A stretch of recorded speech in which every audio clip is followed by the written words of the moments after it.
I think he'll be great. And if we take our time,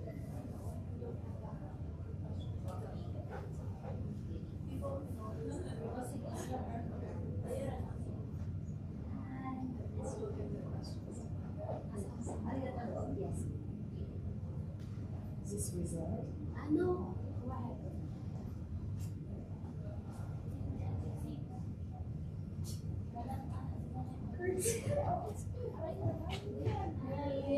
how are you feeling? Very cool. Very full. Hey. You guys should sit in the front. Over there. Over here. No. She said, I don't know. Is it okay if you say that there are SLC members here? Yeah. What if, would you say It's that very if good, yeah. I don't ask you any questions? Where'd you go?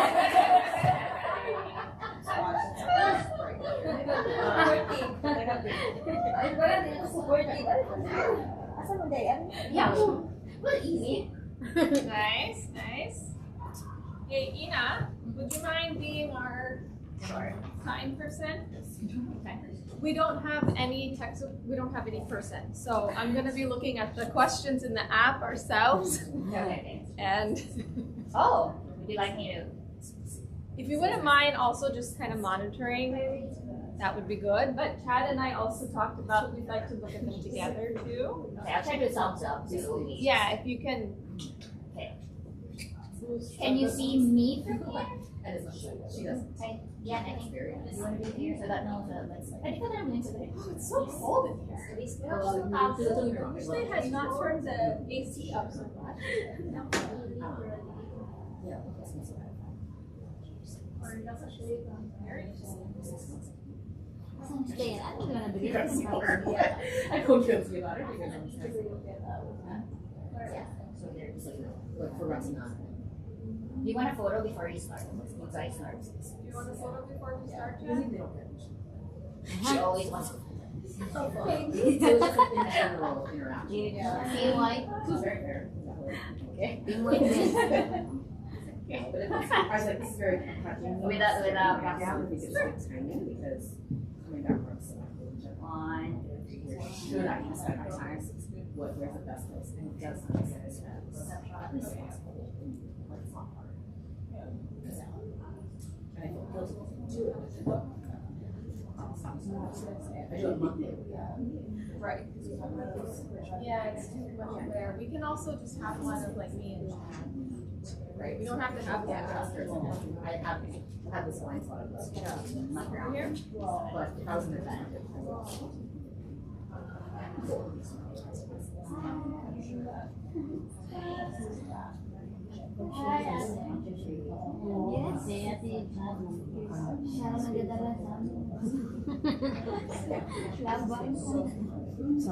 Yes.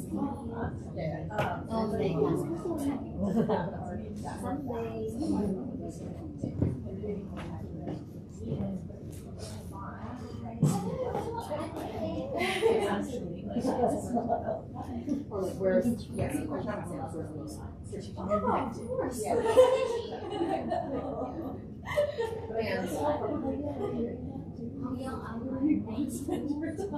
So it's good to see you. I told her, I was like, I thought exactly. like, let's do it. Let's get it going on. But also excited for the 31 in the calendar. She asked me,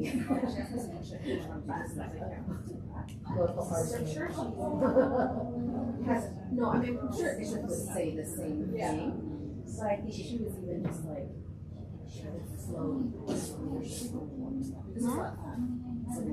Malihain mo naman yun doon. Ayan. Lahat yan yun eh. Lahat siya ng Right? So I think that we. Ano ka ba? Isubmit? Yeah, let's just ignore it. Oh, di ka tutungan.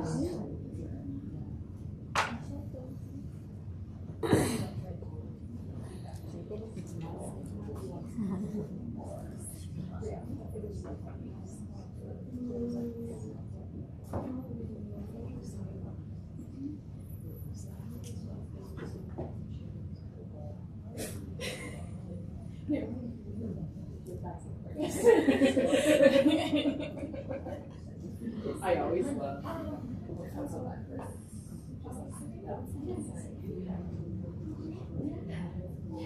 Top day, and I was like, I really don't. Which is fair. I don't need to remember every single point. Yeah. But I feel like he's like, how did you say it? And you guys didn't do anything. Well, and it's hard to like, yeah, from the end, yes.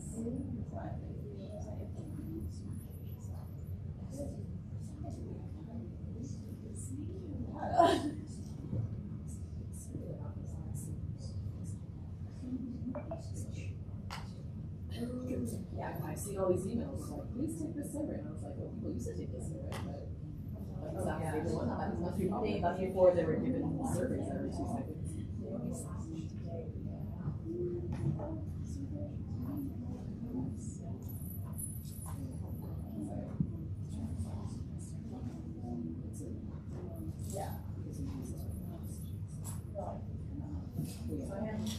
It's the one that you actually.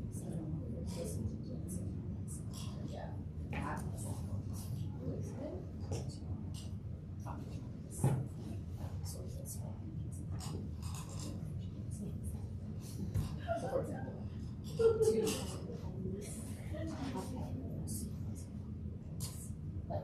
We're gonna give people a few more minutes. but that was like.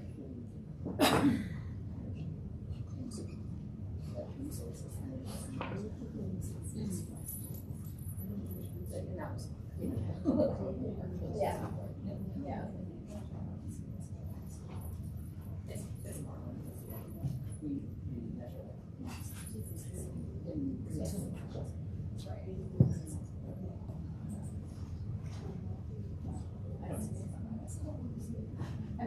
I didn't just or whatever I do. Right. It's just like crazy notes. They're gonna find it so obvious. I mean, that's all these normal motions. Yeah, I think people know and they feel confident because like they know to express and share. So like we never actually share the problems with supervisors or like yeah. No, it's part of the process. Like we learn from it. The supervisor doesn't type of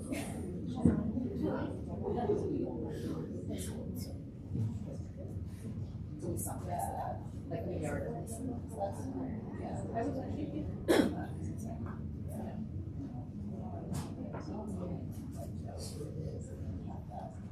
yeah, so it's like very intentional, but it's like so you will actually quote this stuff, quote some quotes from your peers and you will take this. And then you will see and then what you receive is your supervisors. Most of them. Yes, the same. And even for me, we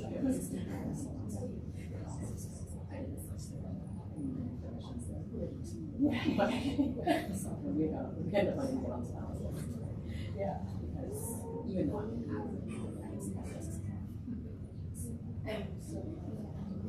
and Oh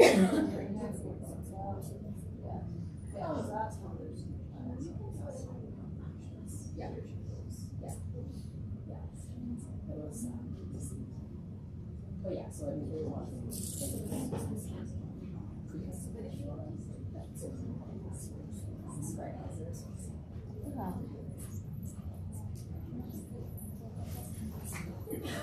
so over here.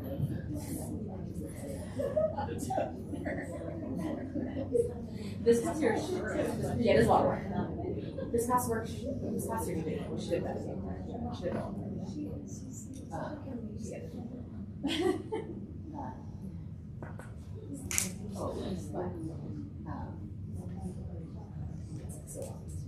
Sorry.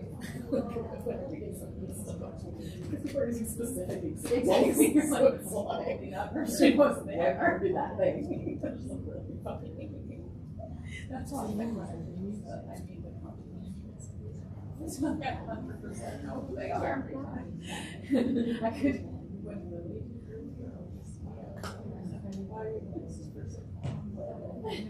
And she literally goes, this is yeah, I think so. What I mean, so I do see it. So I see it. And yeah, it's not for the preceptor. Yeah, but yeah, for the staff engagement. Good afternoon, everyone. Hello. How are you all feeling? Excited? I'm very impressed that you're here. In the last breakout session of the entire conference, after 3 days of many sessions and activities, so thank you for making time to be here with us today. We're really looking forward to spending this time with you. My name is Laura Cordisco Tsai, and I am the Executive Director at Eleison Foundation and a visiting professor of human trafficking at the University of Nottingham Rights Lab.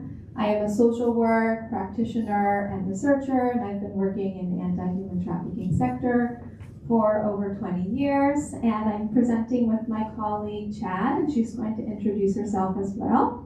Hello everyone, thank you so much for being here today. My name is Cheryl Salinas, you can also call me Chad.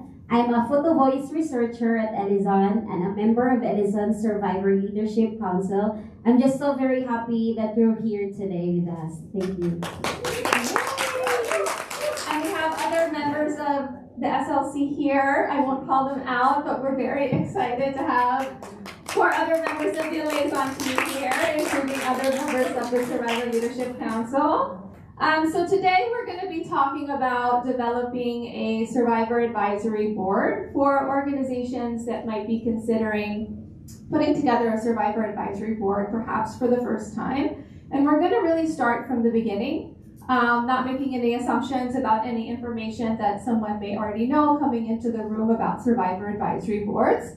So there's 5 main points that we're going to be talking about today. What are Survivor Advisory Boards and why are they important? And then we'll be looking at what are some of the good or best practices in setting up a Survivor Advisory Board.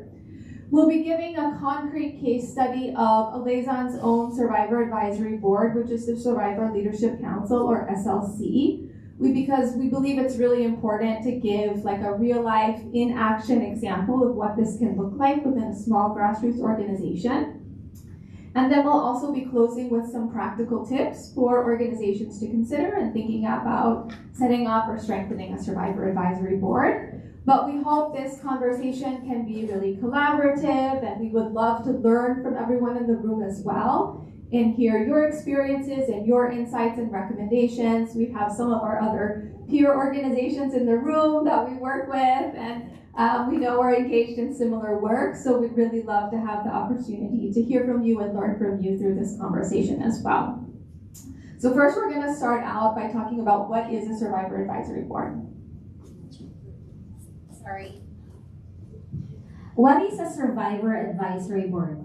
A Survivor Advisory Board is a board made up of survivors who co-design and provide guidance to an organization.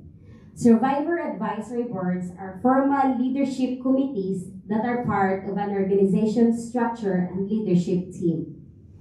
Survivor advisory boards are often considered to be a type of client advisory boards, or CAB, which you may or may not have heard of before. CABs are made up of clients who provide feedback to an organizations who share guidance to a nonprofit to help the nonprofit grow and improve its strategy and direction. Survivor advisory boards are unique because they center people with lived experience of human trafficking. Survivor advisory boards help organizations remain trauma-informed and survivor-centered. Survivor advisory boards often include individuals who previously participated in an organization's services or programs, but they do not have to only include these people. What do survivor advisory boards do? Survivor advisory boards can do many things.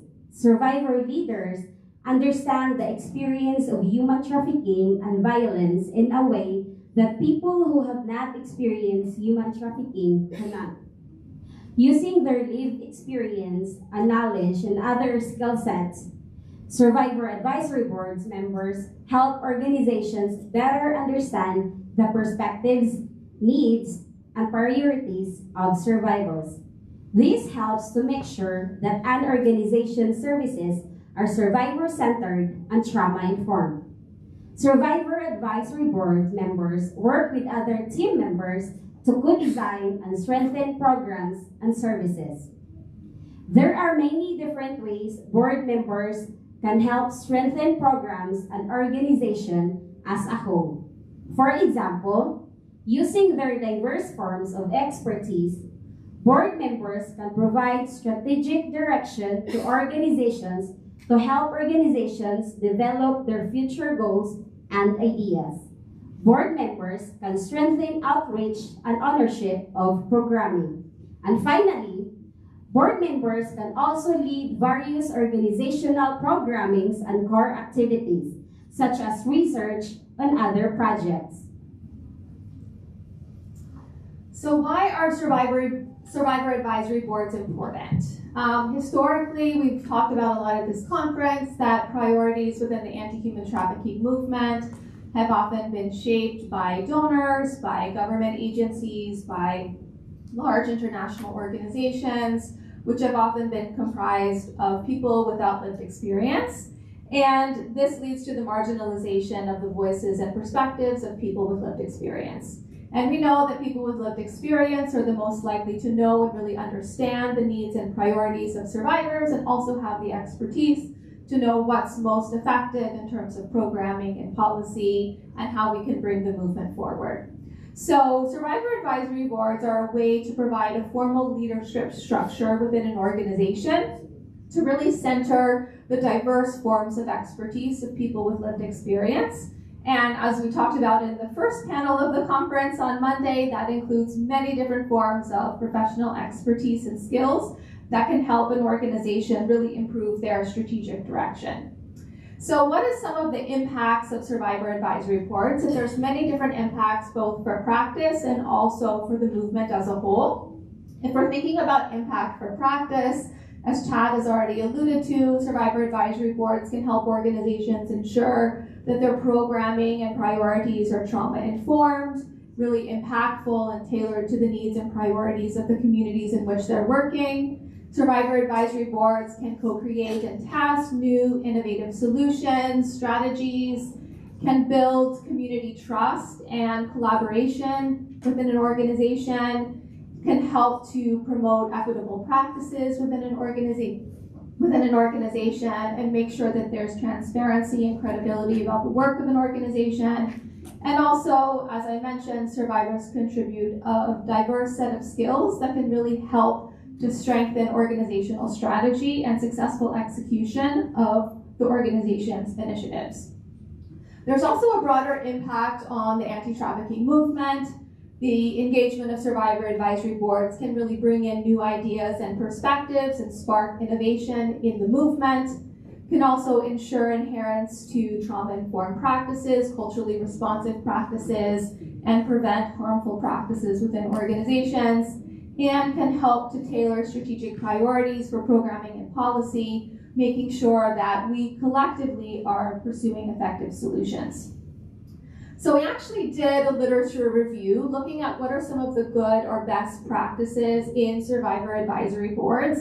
And there's some resources out there, there's not a ton. So we also looked at what are some of the good or best practices in other kinds of advisory boards, such as community advisory boards and advisory boards with a diverse set of communities, so that we could kind of look at the literature that we have on survivor advisory boards, but also learn from other sectors as well. And obviously there's many different good practices, and we consolidated into a core set of 6 guiding principles that we'd like to share for organizations to consider as you're thinking about setting up a survivor advisory board. But obviously keeping in mind that this is not comprehensive and this is not an exhaustive list, but these are just 6 guiding principles that organizations can consider. The first is clarity and transparency, so making sure that all stakeholders are really on the same page and share the same understanding about the work and the role of the board.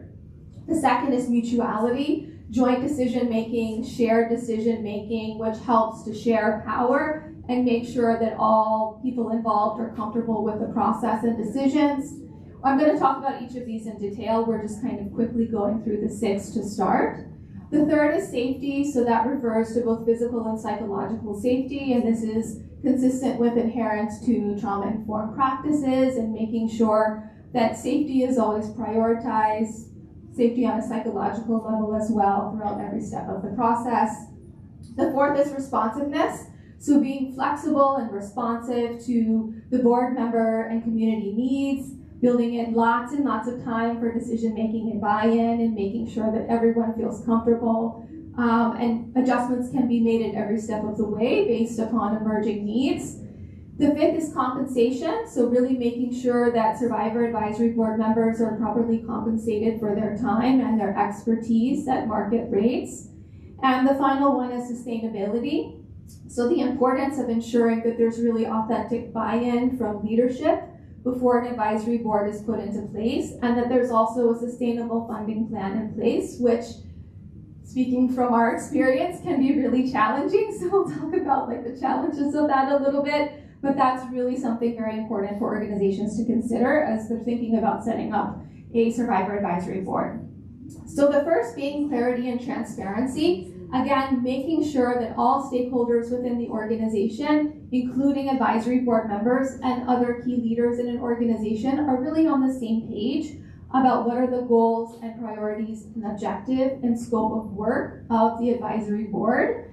We know from research on community advisory boards in general that they're not as likely to be effective when organizations create them just to satisfy a requirement or check something off on a checklist or in order to look effective, that there really needs to be an authentic and meaningful purpose and commitment, and that all of the involved stakeholders really understand why are we creating the board and what is the role of the board.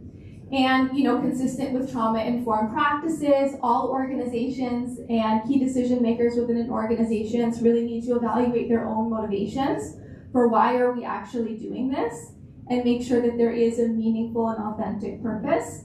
And that's something that's shared and clearly communicated and talked about amongst all stakeholders, including advisory board members and other key organizational decision makers.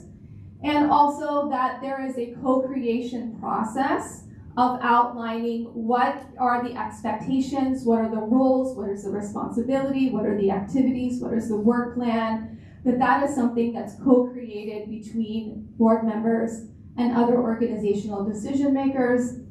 Again, making sure that everyone is really on the same page about the partnership, about the work together, and to also strengthen trust between key decision makers within an organization. The second guiding principle is mutuality. So really collaborating in shared decision making throughout every step of the way. And this is something that helps to share power equitably between survivor advisory board members and other leaders within an organization. This is something that's very important for us at Eleison. Ina is shaking her head a lot because we talk about this a lot. through our Survivor Advisory Board, but all team meetings, all agendas, all priorities, all activities, all goals, all decisions are really, it's a shared decision-making process every step of the way. And there's a lot of time that's built in for shared discussion and shared decision-making to make sure that everyone is on the same page and there's authentic buy-in from all of the stakeholders at each step. And all of the engagement between Survivor Advisory Board members and other members of the team are really grounded in a commitment to collective care, in mutuality, respecting each other, taking care of each other, and really collaborative engagement between everyone involved. The third guiding principle is safety. And again, this refers to physical and psychological safety. And there's many, many different ways that this can show up within the Survivor Advisory Board, and obviously safety is critical to trauma-informed approaches. But based upon the literature, these are just 3 examples that we can share about some ways in which safety can be facilitated in a Survivor Advisory Board. The first is social connection. So obviously there's structured activities, there's structured meetings, we have activities that we've agreed to do together. But apart from that, it's important and helpful to have opportunities to connect with each other as people and just spend time together, to get to feel comfortable with each other and enjoy spending time together, and to help everyone build that trust and cohesion within the group, which can only make the work more effective. The second is really all of the board members really deciding upon all of the meeting details and all of the details about the scope of work. So again, all decisions about meetings and activities should really be co-created, and that comes down to even tiny minuscule details about the work that we do together to make sure that everyone involved is really comfortable with each step of the process and on the same page about all decisions. And then a third way to demonstrate safety would be survivors leading recruitment.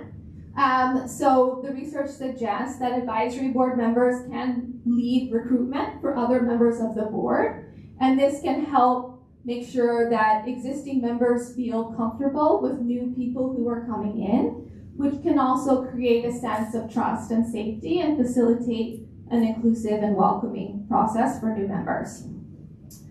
The next principle is responsiveness. So again, as I mentioned, this is something that's really important to us.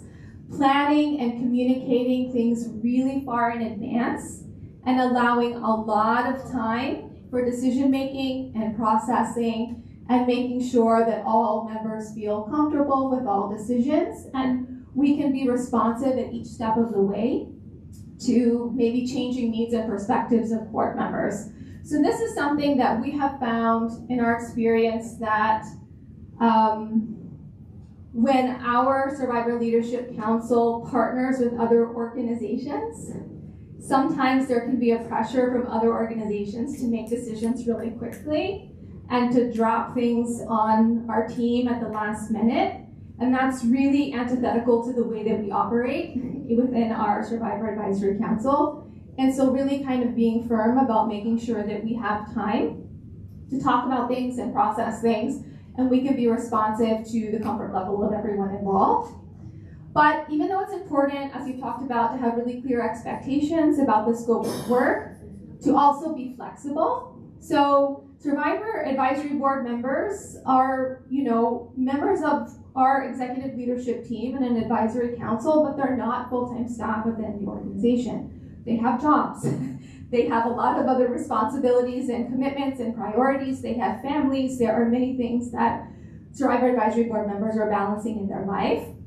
And so to make sure that the schedule and the responsibilities are really manageable and there's flexibility built into the process to make sure that everything, the shared work is sustainable. And also recognizing that emerging needs can change at any time on the ground. And so there's flexibility built into the work plan to make sure that the board can be responsive to any new needs that come up. So we just have 2 more guiding principles that I'm going to talk about, and then I'll turn the presentation back over to Chad, and she's going to be talking specifically about the work of the SLC. So the next guiding principle is compensation, really making sure that advisory board members are compensated at market rates to ensure that their time and expertise are properly valued and respected.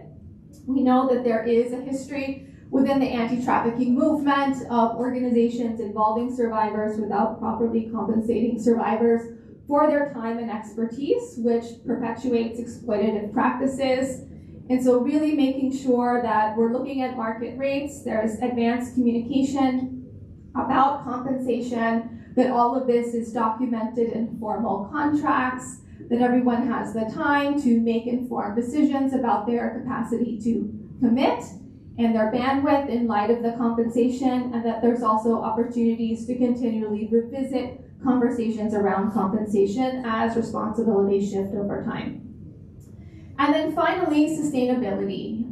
So we all know that funding and fundraising can be really challenging for organizations, especially now, as was talked about in the funding panel earlier. And I think that this challenge with fundraising and the nature of so much funding in the sector being so short-term and project-based can make it really difficult to fund a survivor advisory board long-term.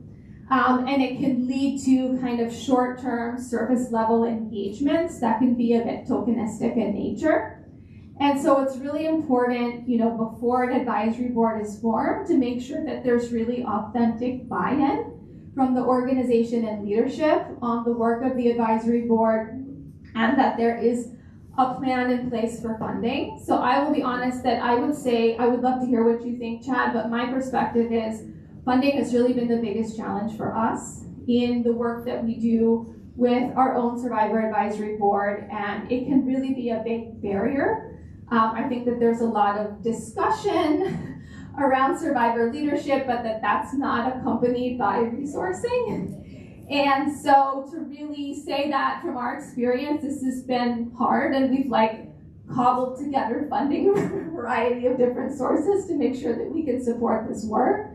But for organizations to really have a sustainable funding plan in place and have honest conversations about that, because this is long-term sustainable work. And to really take a long-term mindset in thinking about the work of the board, and when thinking about monitoring and evaluation, really thinking about evaluating the work of the board in terms of years rather than in weeks or in months. So I'm going to turn this back over to Chad, and she's going to talk about the work of the Survivor Leadership Council as a concrete case study of a Survivor Advisory Board. Thank you, Ms. Laura. Survivor Leadership Council. At Eleison, we have co-created and developed a Survivor Advisory Board in the Philippines. The name of the board is Survivor Leadership Council, or SLC. We launched this board in 2021. The SLC is an advisory board made up of survivors of human trafficking and gender-based violence who have completed in Eleison's program. The SLC is part of the executive leadership team here at Eleison. The SLC worked with other staff and board members to lead the direction of Eleison as an organization, and I am a very proud member of the SLC. As SLC members, we conduct community outreach, co-facilitate activities, and co-lead research with other members of the Eleison team. The SLC partners with other team members to advise the organization and make sure all of Eleison's programs are survivor-centered and trauma-informed. Our participation in all of these activities are voluntary. We decide on how we want to participate, and we also choose the direction we want to take for the activities and projects for the year. We believe that talking more about the SLC will provide a helpful case study of a Survivor Leadership Council. We will discuss the SLC's recruitment process, structure, activities, and research to give a practical example for anyone who wants to develop a board.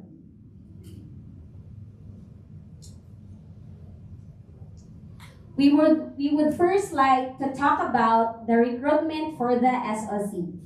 To be eligible to be a member of the SLC, all members must have completed at least one of Eleison's programs. Eleison recruits members for the SLC, often identifying members who shows interest in leadership programming and opportunities. Current SLC members also recommend and reach out to prospective candidates. Potential SLC members then met with staff to clarify roles and responsibilities and decide if the position is the right fit for them. The SLC recruits people of all genders and adult ages. We believe in prioritizing diversity and inclusion when recruiting for the SLC. Members can be part of the SLC for as long as they want, unless terms are violated. The SLC members currently has 6 members. These 6 members have signed a contract with Eleison outlining responsibilities and compensation. The SLC members met bi-monthly in-person meetings where both SLC members and staff present meeting agenda items. There are also voluntary activities throughout the year where SLC members can choose to participate in, which we will talk more about in the next slide. Compensation, transportation reimbursement, food and refreshments are provided for every engagement with the SLC. In the last slide, we mentioned how SLC members can participate in voluntary activities throughout the year. The SLC are crucial advisors in all of Eleison's programs, as every new program is piloted with SLC to gather feedback prior to launch. Here are some examples of the SLC's activity that they lead and support.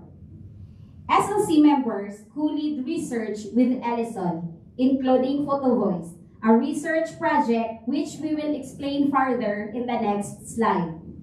We also participate in community outreach and service. We support Eleison staff during programming. We co-facilitate programs. We also work with other NGOs as an advisor capacity, such as helping other organizations learn how to be more survivor-centered. Finally, there are skills that the SLC members wants to build. An important part in centering survivor leadership is access to capacity building for survivors as leaders. We will participate in workshops organized by Eleison to improve these skills, such as public speaking and motivational interviewing workshops. One part of SLC's work is co-leading community-based participatory research, otherwise known as CBPR, with other members of the Eleison team. One of the projects that the SLC has participated in are the PhotoVoice research studies. PhotoVoice is a CBPR approach-based documentary photography, feminist theory, and empowerment theory. PhotoVoice combines the power of photography with grassroots activism. The first step in the PhotoVoice process is for the survivor leaders to come up with and decide on the research question. SLC members then take photographs of things to explore that research question and collect data. SLC members write down narratives and reflection of their photos. SLC members share these photos with other team members to let them know their experience and their narratives of their photos to the survivors who are working on the project. Next, a small leadership team is selected within the SLC. In our last PhotoVoice study, I was part of the leadership team. We received training on the qualitative data analysis, and we collect data and analyze together with the researchers of Eleison team. As SLC members, we presented the study findings to the other survivors and got feedback from other survivors on the research findings. Finally, we present these findings in the community and create dialogue around this research. This research is used to refine Eleison's programs and advise other anti-human trafficking organizations. Eleison has been co-leading photo voice research with survivors since 2016. We have used photo voice to evaluate and create framework that help other organizations improve their programs.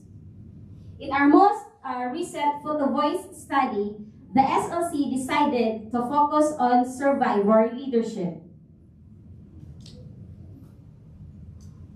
We finished our latest photo voice study in 2024, so last year. The SLC decided to define and create framework on the survivor leadership. The result of this study revealed some case suggestions from survivors on how to promote survivor leadership. Some key themes included the importance of professional roles for survivors, the need for survivor involvement in creating survivor-centered programs, the importance of access to capacity building for survivors as leaders, and the value of collaboration between survivors and allies. Eleison and SLC has used these study findings to shape priorities for the SLC. We are committed to continuing to put the study findings into action when structuring works for the SLC in the future. These findings are also influential to the anti-trafficking movement, not just Eleison. The Eleison presents study findings to the anti-trafficking organizations, university, and community members to influence programming and policy making within the sector.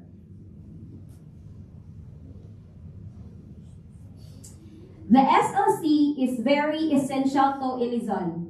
The SLC allows Eleison to ensure that services provided are trauma-informed and survivor-centered.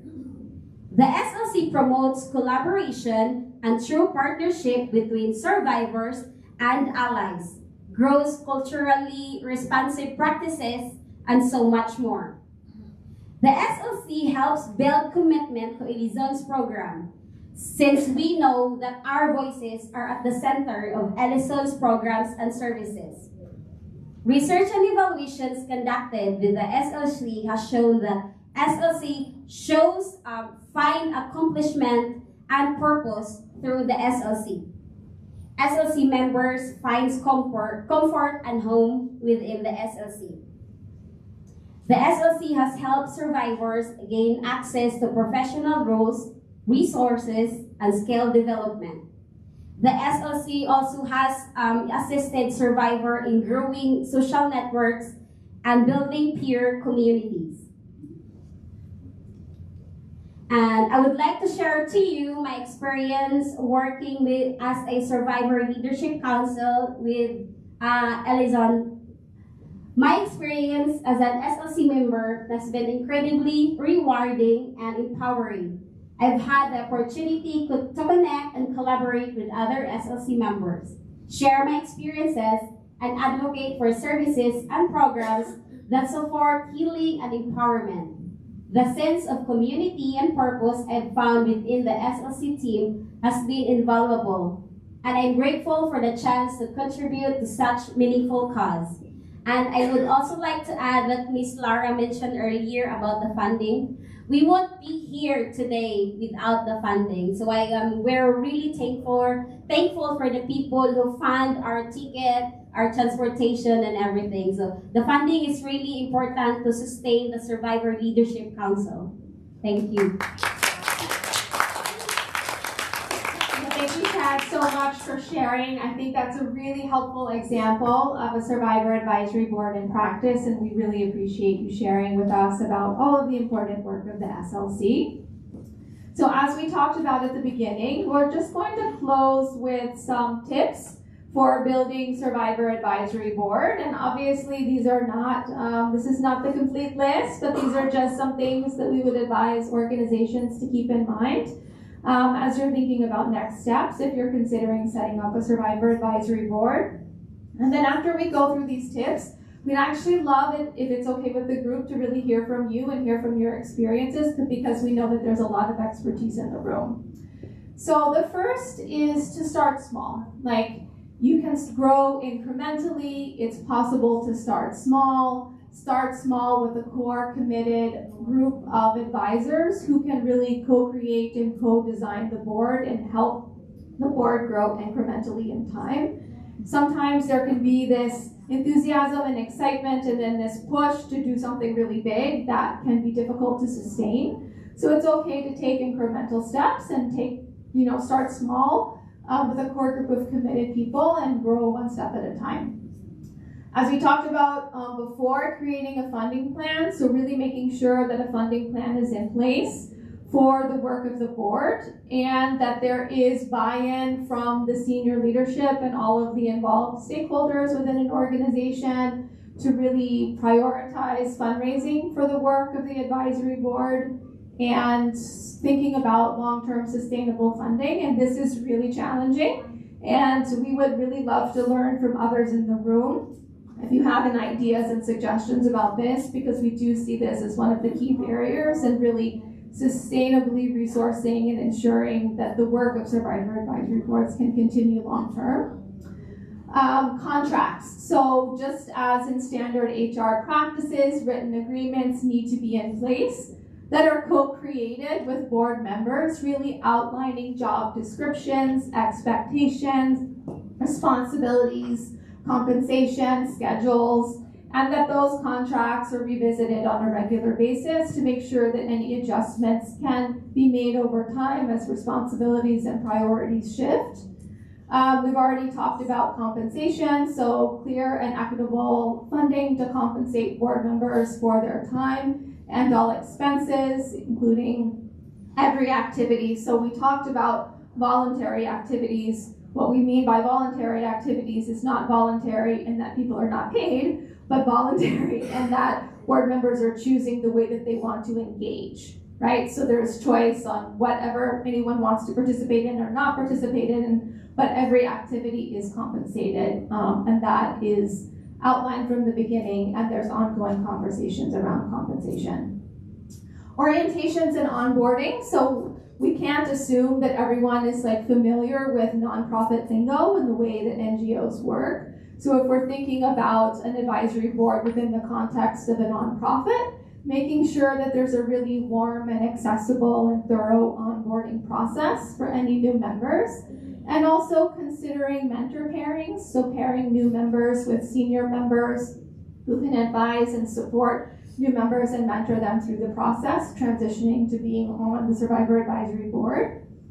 Also consistent rhythms. So there is value in having consistency and predictability in the schedule. So whatever that meeting schedule might be, whether it's monthly or quarterly or bi-monthly, to have regular rhythms that the board members can depend upon and that are an opportunity for us to connect with each other with clear co-created agendas and structured follow-ups to really make sure that there's consistency in practice and momentum is able to be built in time. Obviously, I think it goes without saying, everyone talks about this, but making sure that all of the practices are trauma-informed and that everyone involved is trained in trauma-informed approaches and that all engagements are conducted in a trauma-informed manner, prioritizing physical and psychological safety at every step of the way. Another is evaluation. So building in mechanisms to evaluate board processes. We use a lot of different forms of data collection at Eleison. We do surveys, we do focus group discussions, we use other participatory methods to continually evaluate and learn and grow and see how we can improve the board and change and adapt the strategy over time. Our Photo Voice, or most recent Photo Voice project, which Chad explained to us, was a really helpful tool for us. Both, we feel it's a tool for the sector, but a chance to kind of look internally as well and look at this survivor leadership framework, which was created by the SLC, and then evaluate our own practices in light of that framework and really use that as a tool for ongoing learning and improvement in our practices. So really building those in from the beginning. Open communication, can't stress this enough, so making sure that the group norms really ensure that open communication is encouraged amongst all stakeholders, and that there's a lot of receptivity to feedback and openness to adaptation, openness to making any adjustments that are needed to make sure that everyone feels comfortable with all processes, and having all open communication also be consistent with this value of mutuality and also solution-oriented. Building team cohesion, so as we alluded to earlier, really integrating activities that help build cohesion within the board, but then also build cohesion between board members and other members within the organizations. We always have SLC representation in staff meetings. We have staff representation in SLC meetings. Like, there's a lot of shared participation. And we feel that that's really important in kind of building cohesion as a team and supporting this value of mutuality between all parties within the organization. And then, as we alluded to earlier, finally taking a long-term mindset, so recognizing that progress often happens over years and that growth happens over time. So we're setting tangible goals, we're setting tangible priorities for activities on quarterly or annual basis, but we also really keep a long-term focus and understand that this is a long-term commitment and this is long-term work. And we're also thinking about the impact of the Survivor Advisory Board over time. So those are some of the tips that we want to share with you. And if it's okay with everyone, we'd really like to transition to a discussion and hear from your experiences, because we know that there's tons and tons of expertise in this room. And I'm wondering if there's anyone here who'd like to share any experience that you have with Survivor Advisory Boards, or any practices that in your experience you feel are helpful for organizations to consider.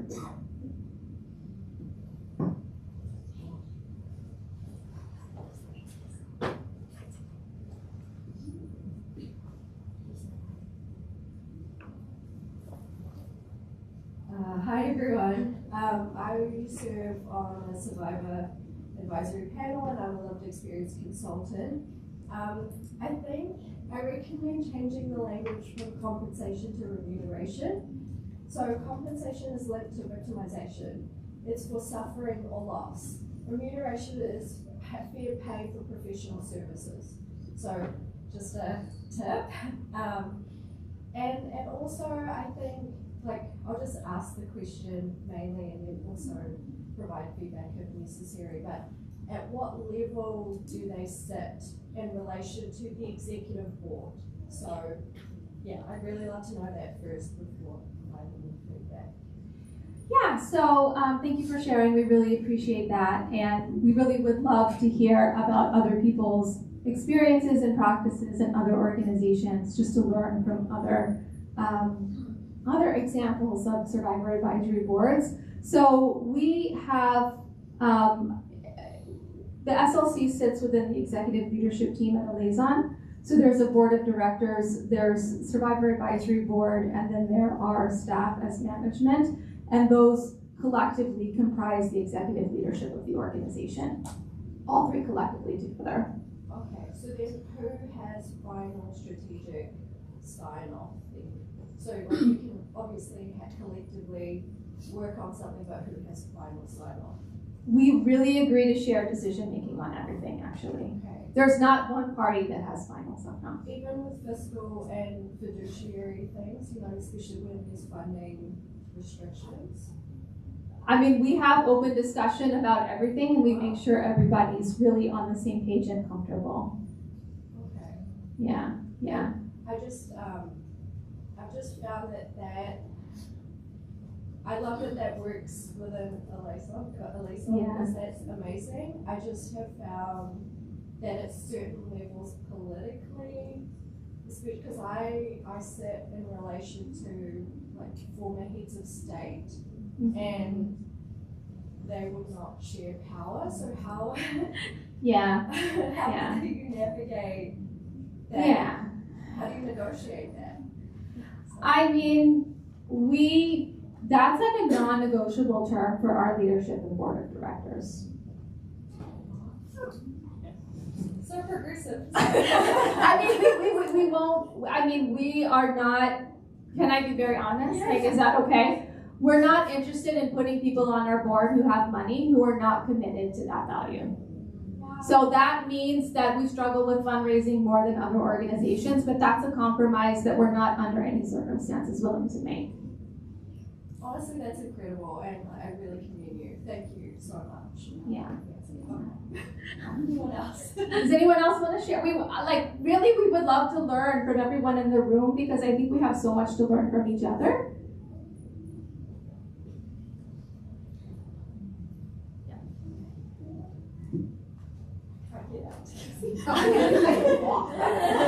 I'm sorry. Sorry, I was just standing there holding the light. That was not helpful.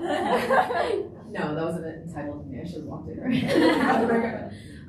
So we don't have survivor advisory boards right now and I actually am really grateful for everything you shared about making sure you're ready, because as a senior leader in my organization, I have sensed that we are not ready. Like I want us to be able to do it right, and our organization has not been ready in the meantime.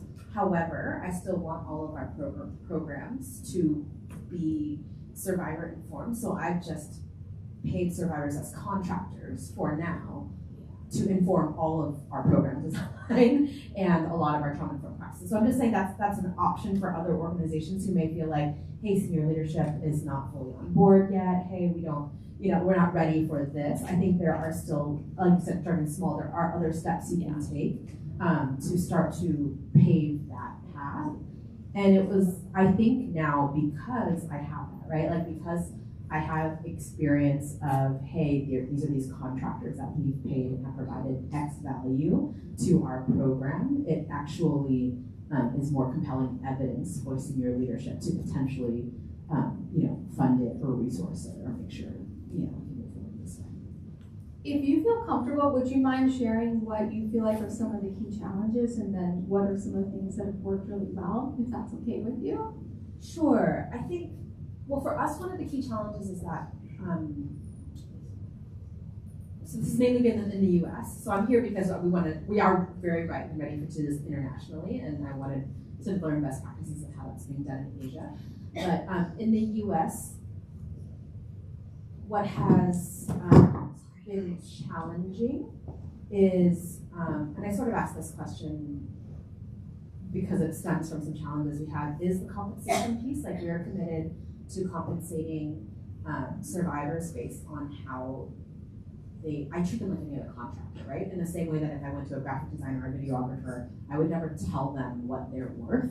I would say, tell me what your rate is, and I am committed to honoring that. We obviously have like a minimum. We would never pay like below a certain amount, but I allow people to value their time and their services in the same way that I would for any other contractor. So that's helpful. It's hard though when you are doing something like a panel, or we've done events where there's speaking panels and different survivors value their work differently. Like, how do you navigate that in an equitable way? That's been very challenging for me. Of like, oh hey, I know that you said that your work is $80 now. This person quoted us $2,000 for this time.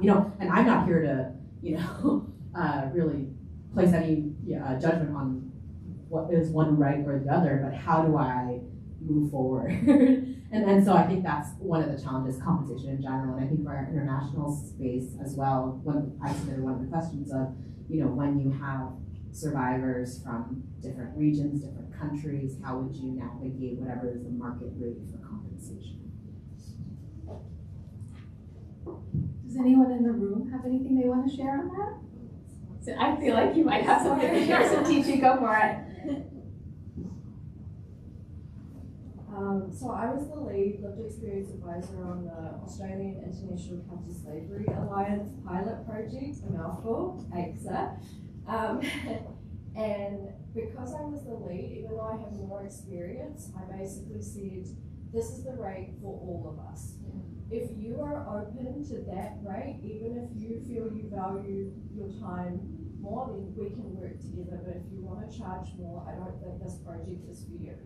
And I say that because, you know, you will never fully know the depths of what someone can contribute. And just because you are getting paid, like I probably should have said Sorry, this. Satishi, would you mind holding the mic? Oh yeah, sure. Just speak for people online. Yeah, yeah, okay. Oh, okay.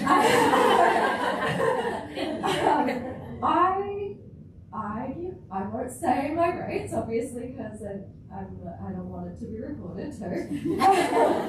But I obviously get paid more in the US than I get paid, you know, in Asia.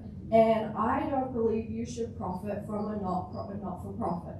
That is an ethos that I have. So I feel like those of us who've been in this field as a lived experience advisor or consultant should be setting a benchmarking standard, like to actually lead what equity is for that. Like that's my opinion. I'm not saying that everyone agrees, but I don't believe in charging more just because I worked in this field longer than others, personally. So people are gonna hate on me after this.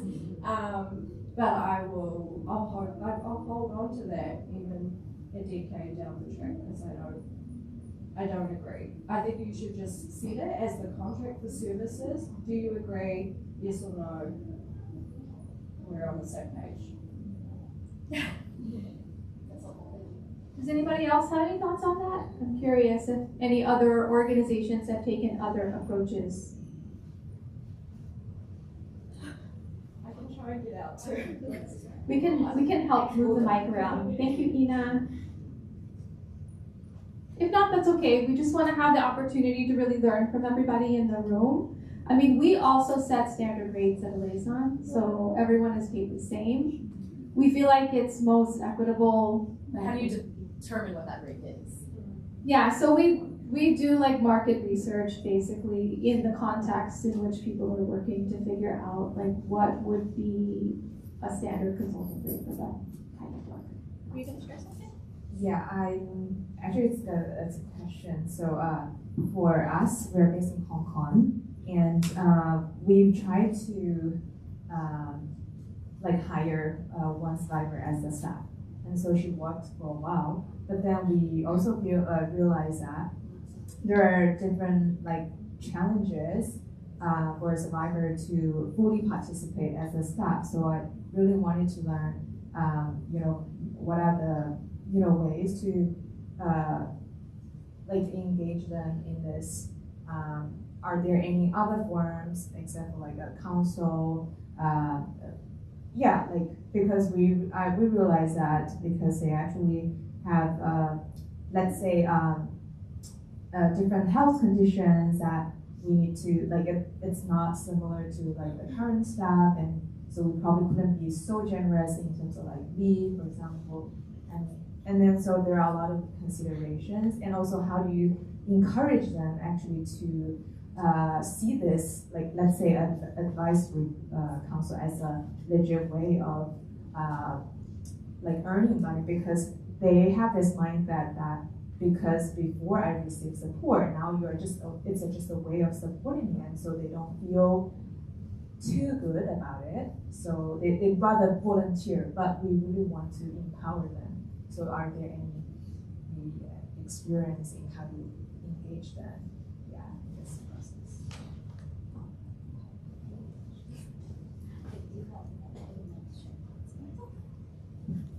As a survivor leader, I would also like to share my experience in terms of like compensation. So I have a full-time work, so like my time for the Eleison is like voluntary. So in the cases where I have to file a vacation leave for 1 week or more than that, I think I am just lucky that my employers because I have two boss.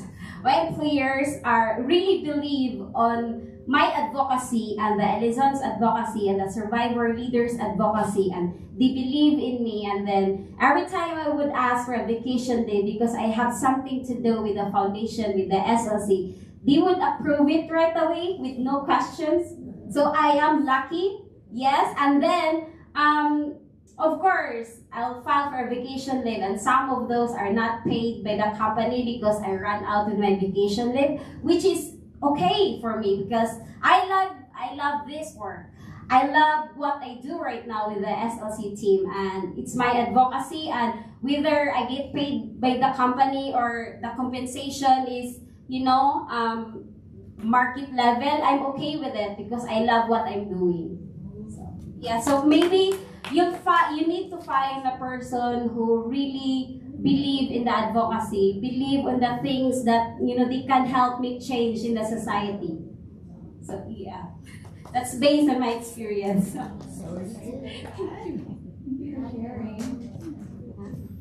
So there's a lot in your questions, right? There's a lot of things to talk about there.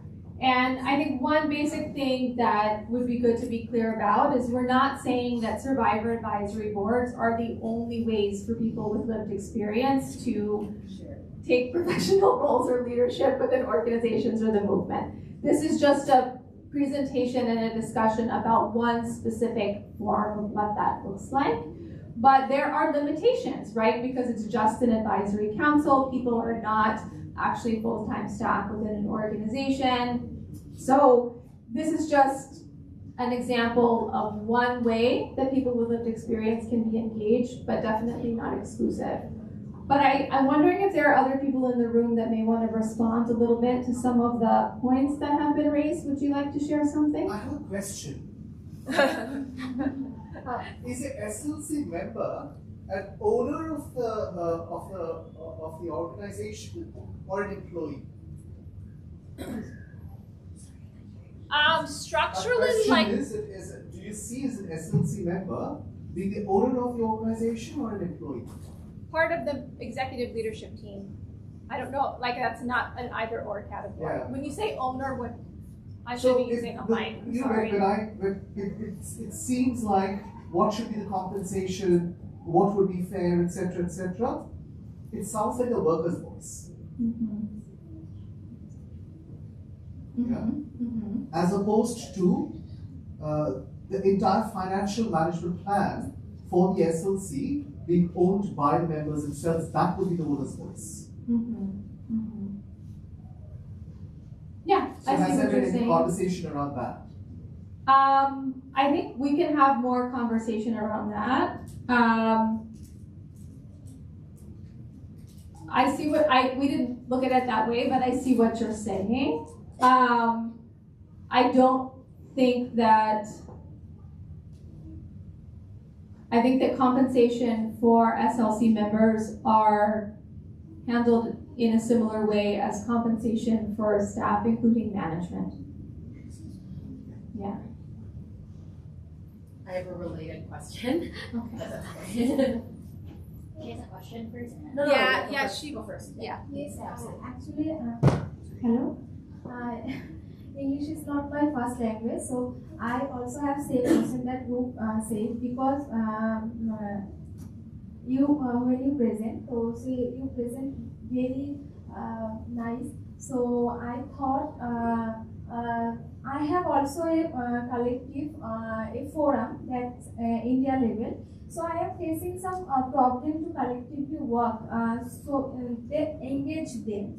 So that's why I want to know better to knowing you from you. So how you work? You work like a founding member of this SLC, or like a work with social worker? Because you when you present, the presenting is so much professionalism. So that's why I. So you'd like to know more about the SLC members working as founding members of the advisory board? And what would you like to know about the social worker? Because how they work, how they build their Skills? yes. Yeah. Do you have anything you want to say? No, that's okay. You don't have to.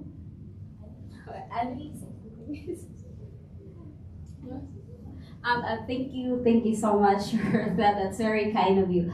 I think I also have like experience at work dealing with like people and then working with them, and then the Eleison staff also trained us and building capacity building. So they would train us on skills that we want to learn. So during our bi-monthly meeting, we will discuss what are we going to do our next bi-monthly meeting. Is there any skills that you want to develop? So they are also helping us develop these skills.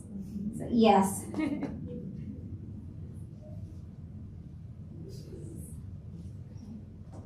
Does anyone else have any other experiences that they'd like to share, please? We'd really love to learn from good practices from everyone in the room. Yeah, so it's not really an experience in having a survivor advisory board. It's more like I would like to respond to April's question about engaging a survivor full-time or part-time. So previously at Humanity Research Consultancy, we had engaged one survivor, empowerment and communication officer full-time. We also tried with a few different survivors with short-term, part-time internships, often are paid, or maybe a longer-term, part-time position.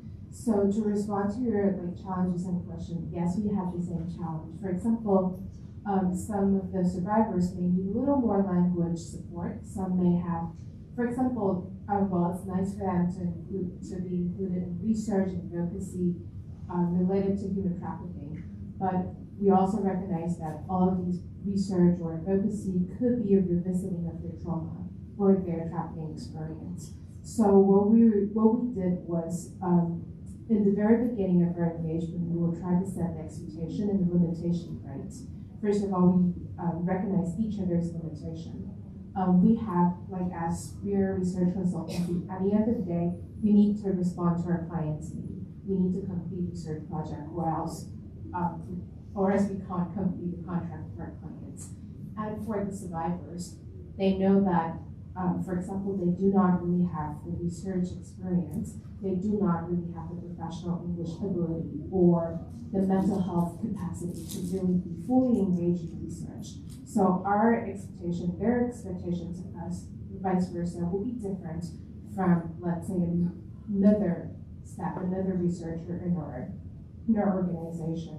So what we do is we have the survivor be more engaged in, for example, communication, for example, managing LinkedIn and Facebook page, for example, supporting the communication with other survivors, and engage in research projects and data collection to the level, to the extent that they feel comfortable, and also language and ability-wise they feel comfortable with.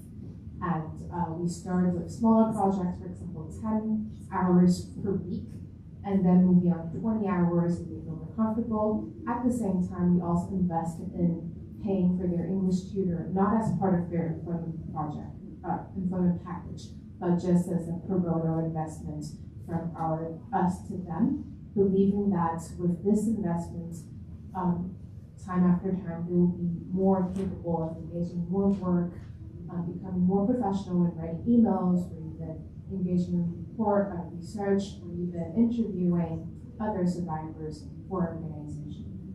So yeah, I'm not sure if that answers your question. So I'd like to add a little bit from my experience, if that's okay. I think some of the things that we're talking about is individuals who may come into an organization who may benefit from more practice and professional experience with something that may be new to them, someone who may have health concerns or challenges, a person who may have concerns in relation to their mental health, need support in the workplace. My experience as a manager is that's pretty much everybody. That's not exclusive to people with lived experience. I think that's something that we encounter with many people that we hire. And so sometimes I get a little bit uncomfortable, I think, when we're having a conversation where we're talking about, you know, so many accommodations and so many challenges. Well, my experience as a manager is a lot of people we hire, maybe like a new social work graduate who is not a person with lived experience, needs a lot of accommodations and training and support and lots of things. So I just think it can be helpful to kind of normalize that this is something that can be true when any person, regardless of what they've experienced in their life, may be doing something new for the first time.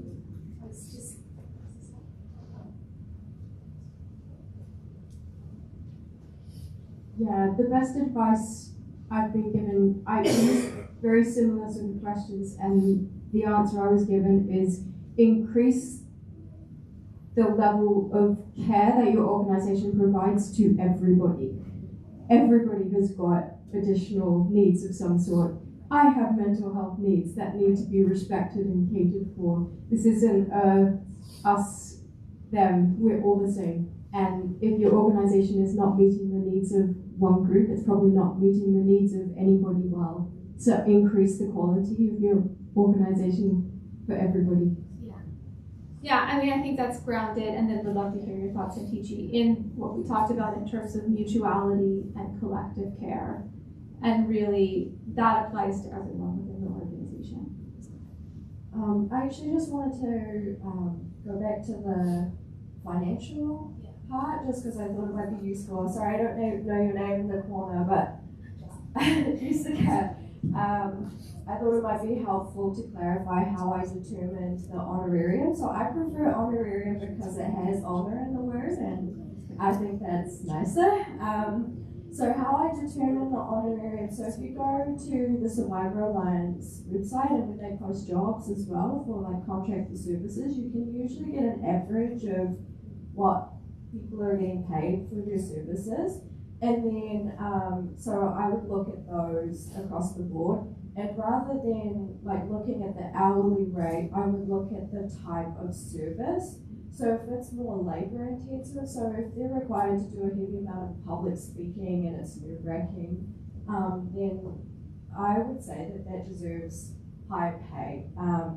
But if it's like consultation where it's not so intensive, then that's where the pay scale sits rather than in relation to the person's experience. And so we've got Survivor Alliance, we've got Collective Threads Initiative, we've got various councils that publicly have their rates available. So, I mean, it takes a little bit of looking, but that's how I determined the fixed honorarium for that project. So I hope that's helpful. Thank you. I would also like to highlight, because for us as a survivor leaders, this is really, really important because it takes a lot of time, like days, weeks for the staff. Every time we work with international clients, we had a recent collaborations with the CBU, California Baptist University, and they're all like Americans. So every time we have we work with them, the staff, Eleison staff are translating all the materials, all the resources to our language for the SLC members to really understand what we are doing. So yeah, like it takes a lot of hard work translating every resources. So that's the really highlight for the Eleison and the SLC, because we also work double time for us to really get involved and work with the partners.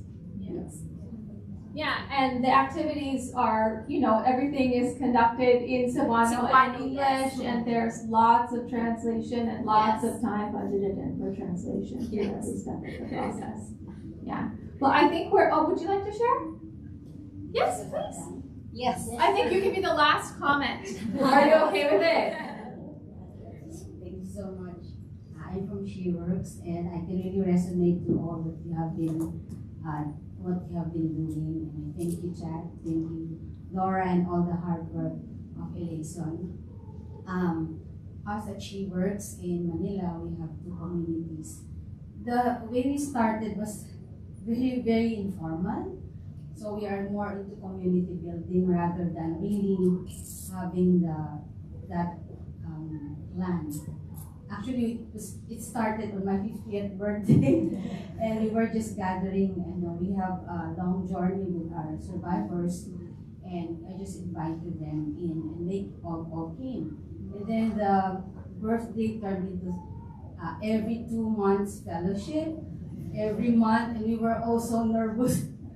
What do they really need, But we've become friends for a long time. So for 1.5 years, we just, fellowship. That's our term for gathering every week or every 2 weeks. And then after 1.5 years, we really asked them, what do you really want to do? They said, we love just being together. They have all been reintegrated into the communities, but they want to do more. So they want to serve the community. They want to build their leadership skills. And so that's what we gave them. We're all adult educators among the staff. We were not a staff before, but then after 1.5 years, they said, can you help us visualize what, can you help us facilitate what we really want to do? So, yeah, so they were the ones who did the visioning, and so we became an NGO. And yeah, it's just a continuous journey with them. We are not into the Survivor Advisory Board yet, but we termed it now as a Survivor Engagement Program, where all of the reintegrated women survivor leaders, we only have 4 at the moment. But it's just a continuous dialogue and all this talk about compensation. We also dialogue about it. So, because in Filipino culture, it's a bit uncomfortable sometimes to talk about it. But we have to tell the leaders that, because we want to compensate you, and what do you think is a comfortable, amount for that? And we all end up usually happy about that. Yeah. Well, thank you so much for sharing. We're out of time, but we would love to talk to all of you more and have more chances to learn from you. So thank you for being here.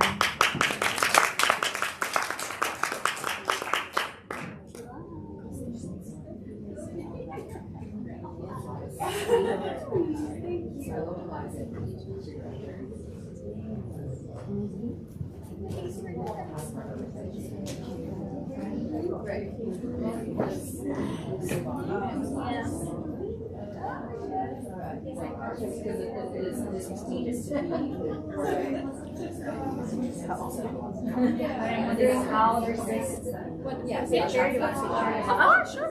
Do you want Yes, please. Of course.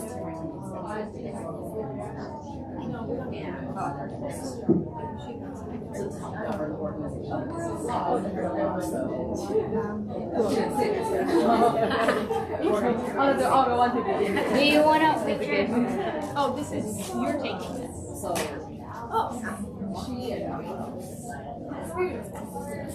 Thank you. I thought you wanted no. I was very confused. I'm sorry. That was one question, but I thought if she wanted to be. Okay, yeah. Yeah, so for you guys that are still in here, if you look at the announcements on Cuba, we are asking you to fill out a survey. Make sure you do it in person and also online. The first one is for people that do it and show your code to the coffee people get a free coffee. So I've already told other people, so you're in competition, you gotta get going.